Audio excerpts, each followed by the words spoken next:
میرے آقا فرماتے ہیں جہنم کو میرے اللہ نے 1000 سال تک بھڑکایا، 1000 سال تک 10 منٹ میں چولہا جلایا جاتا ہے، ہم اپنی طاقت کے مطابق 10 منٹ چولہا جلاتے ہیں تو اس کے دہکتے ہوئے انگارے کچے چاولوں کو پکا دیتے ہیں، ٹھنڈے پانی کو گرم کر دیتے ہیں۔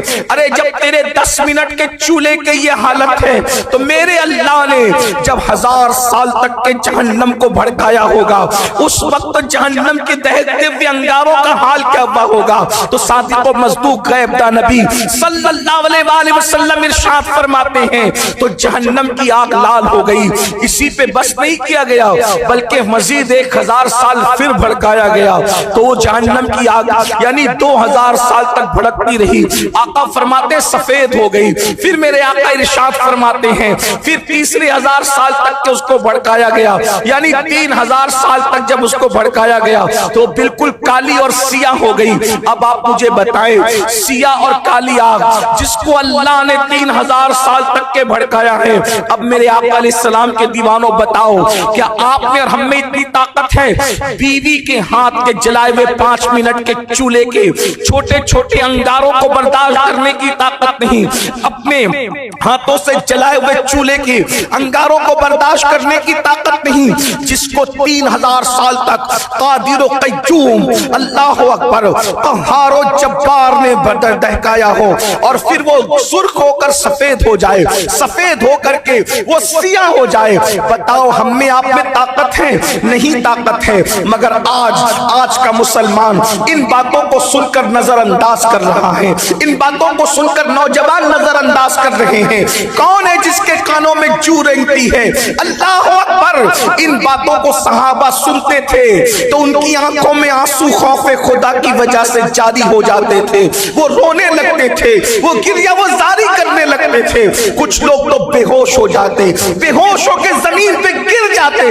کچھ لوگوں کا حال یہ تھا اللہ اکبر وہ ایک مہینے تک عذاب کا ذکر سن کر کے جو ہے وہ بیمار پڑ جایا کرتے تھے، لوگ ان کی عیادت کے لیے آیا کرتے تھے۔ ہم جلسوں میں کتنا سنتے ہیں اللہ اللہ، مگر یاد رکھیں جس دن موت کی یہ تلوار ہمارے جسم اور روح کے رشتے کو منقطع کر دے گی، کاٹ دے گی، اور اس دن وہ جہنم کا دہکتا ہوا عذاب ہم اپنی آنکھوں سے دیکھیں گے۔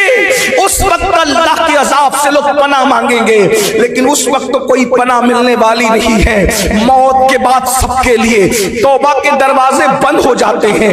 میرے بھائیوں مجھے بتاؤ آخر ہم کون سا گناہ نہیں کرتے؟ اللہ کے رسول علیہ السلام کی بات آئی تو مجھے ایک حدیث یاد آئی، میرے سچے رسول نے فرمایا وہ دن کیا دن ہوگا جس دن کچھ لوگوں کا حال یہ ہوگا کہ سب سے کم اور سب سے ہلکا عذاب جہنم میں جس کو دیا جائے گا وہ یہ کہ اس کے پیروں میں آگ کی جوتیاں پہنائی جائے گی۔ کس نے کہا؟ اللہ کے رسول نے کہا۔ اگر اللہ اکبر حضور پر یقین ہے تو پھر تھوڑا تصور تو کرو، جب آگ کی جوتیاں پہنوں میں آگ کی جوتیاں پیروں میں پہنائی جائے گی، یہ سب سے ہلکا عذاب ہے، یہ سب سے کم عذاب ہے۔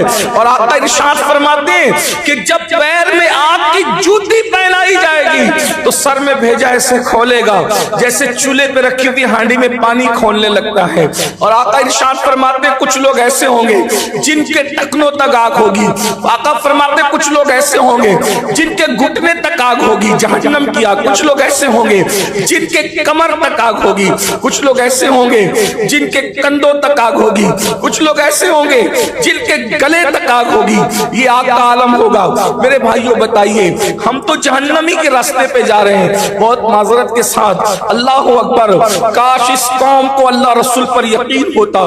ہم جہنم کے راستے پر چل پڑے ہیں، کوئی رکنے کا نام ہی نہیں لیتا، کوئی جھوٹ بول کے جہنم کے راستے پہ جا رہا ہے، کوئی غیبت کر کے جہنم کے راستے پہ جا رہا ہے، کوئی چغلی کر کے جہنم کے راستے پہ جا رہا ہے، کوئی حرام کھا کے جہنم کے راستے پہ جا رہا ہے۔